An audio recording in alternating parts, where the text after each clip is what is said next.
we have announced the time for election. It's just about a year back, we had the uprising mixed with the killing spree. And the country has come to be stable enough and ready to have the election. So we announced the election in the first half of February 2026. Interim government will be replaced by an elected government. We hope we can work out a solution to the Rohingya problem, to let them go back to their own home.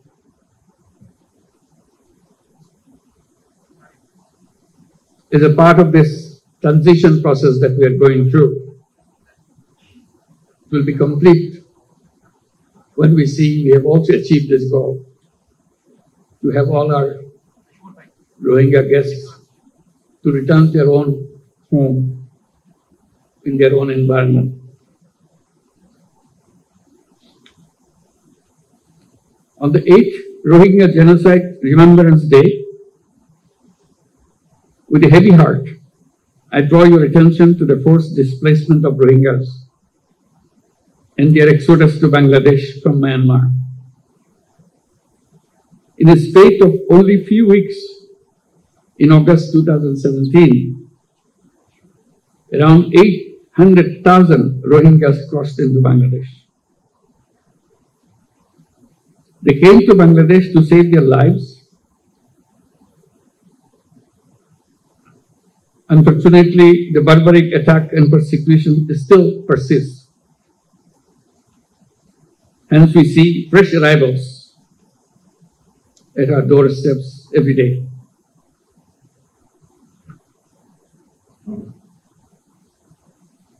On this fateful day, it is our moral responsibility to take the right side of history and stop the armed actors from carrying out their horrible design of ethnic cleansing of the entire Rohingya population.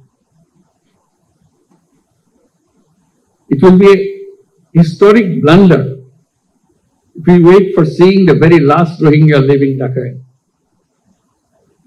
We cannot let it happen.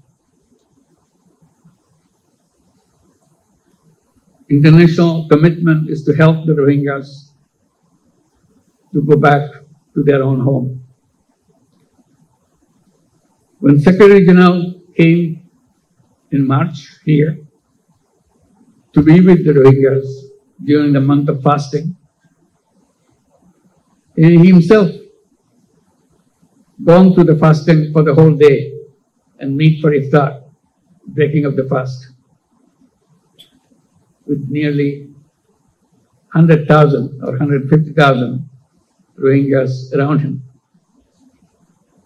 giving them hope that the world is with them and help them to go back to their home and celebrate those festivals like Eid al-Fitr back home rather than here in the camps. We see fearful and shuttered eyes of Rohingya women and men when they appear at our doorsteps with horrific stories. The stories include, among others, systematic persecution, denial of nationality, forced deportation, mass killing, rape, inhuman torture, destruction of their properties in arson, and so on and so on. That is why in 2017, and even before that, Bangladesh opened its border to the Rohingya in a humanitarian gesture to save their lives despite resource and capacity constraints. This manifests our empathy and compassion towards fellow human beings during their gravest humanitarian crisis. We don't afford anymore to stand silent at the protected situation of the Rohingyas. Hence, we urge upon the international community to undertake collective efforts to stop the Myanmar junta and the Arakan army from unleashing violence against Rohingya. Effective role of the international community is much more needed than ever before.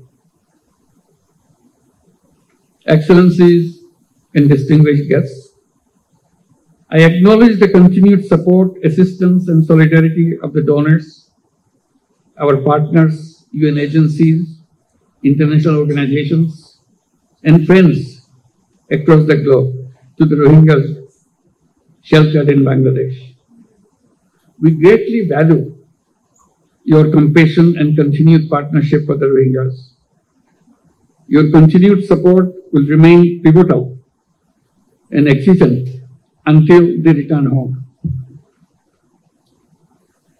Bangladesh now hosts 1.3 million forcibly displaced Rohingyas from Myanmar.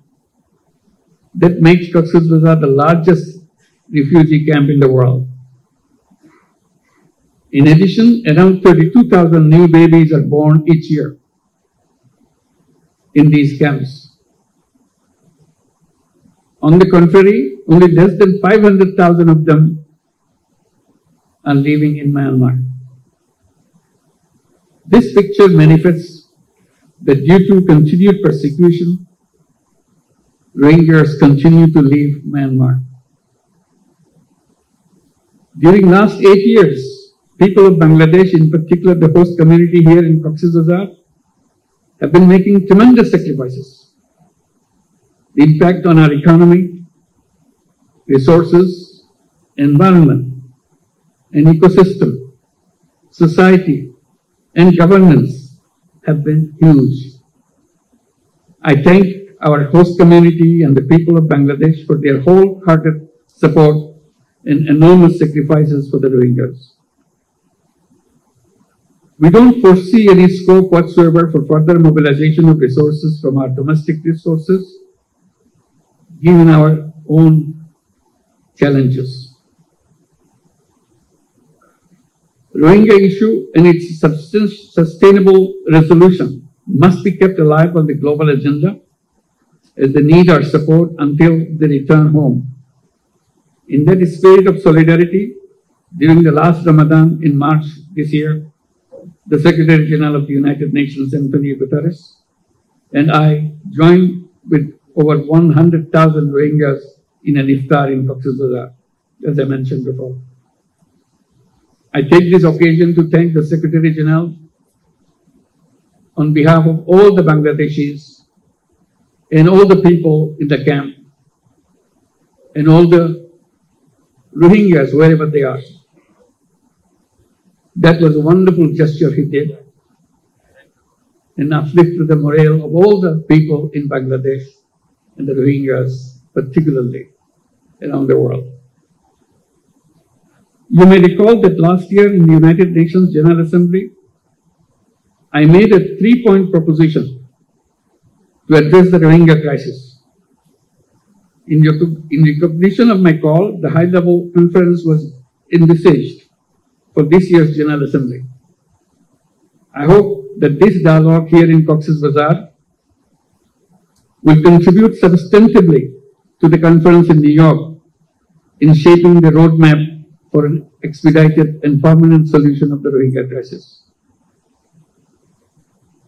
My Rohingya brothers and sisters, Bangladesh supports and is working relentlessly for a sustainable solution to your crisis. This dialogue is aimed at amplifying your voice in rolling out a roadmap towards early, voluntary, and sustainable return to your homeland. Distinguished participants, it is not only the responsibility of Bangladesh, but also of the international community to share the burden of the Rohingya crisis, to reflect on the possible solutions, and to play an active role in implementing them.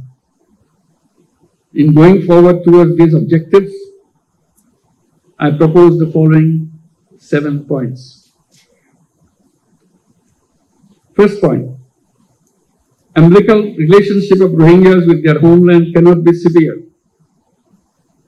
So their right to return to their own home and homeland has to be secured. Therefore, we urge all parties and partners to work hard for charting a practical roadmap for their speedy, safe, and dignified, voluntary, and sustainable return to their homes in Rakhine as soon as possible. We must not be held hostage to mere rhetoric. The time is for action right now.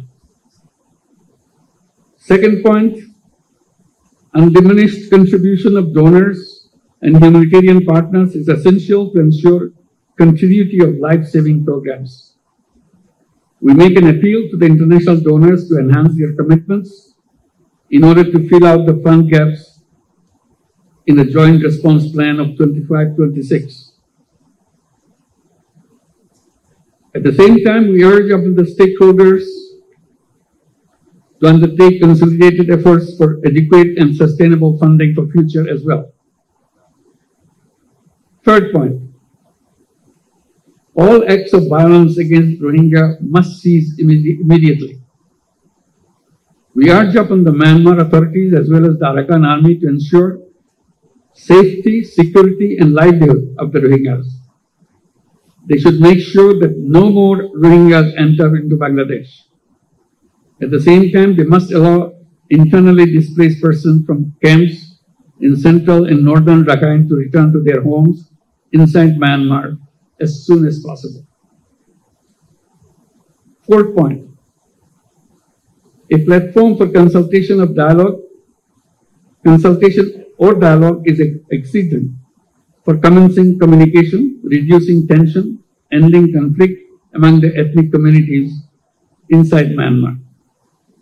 We urge upon Myanmar government and de facto authorities in Rakhine to constructively engage in dialogue with the Rohingyas to promote reconciliation among themselves, restore rights of the Rohingyas, and facilitate their speedy repatriation back to their own homes. Fifth point, role of the international community, in particular ASEAN and countries in the neighborhood, is indispensable to create conducive environment in Rakhine. We all support all international efforts to this end, including ASEAN's 5-point consensus. We urge upon the international community to be more active in advancing peace, security, and stability in Rakhine and in the neighborhood. We need to address and combat transboundary organized crimes, including human and drug trafficking, smuggling of small arms, and criminal activities that impact peace, security, and stability. Sixth point, regional and international stakeholders must continue to stand resolutely against the heinous crime of ethnic cleansing.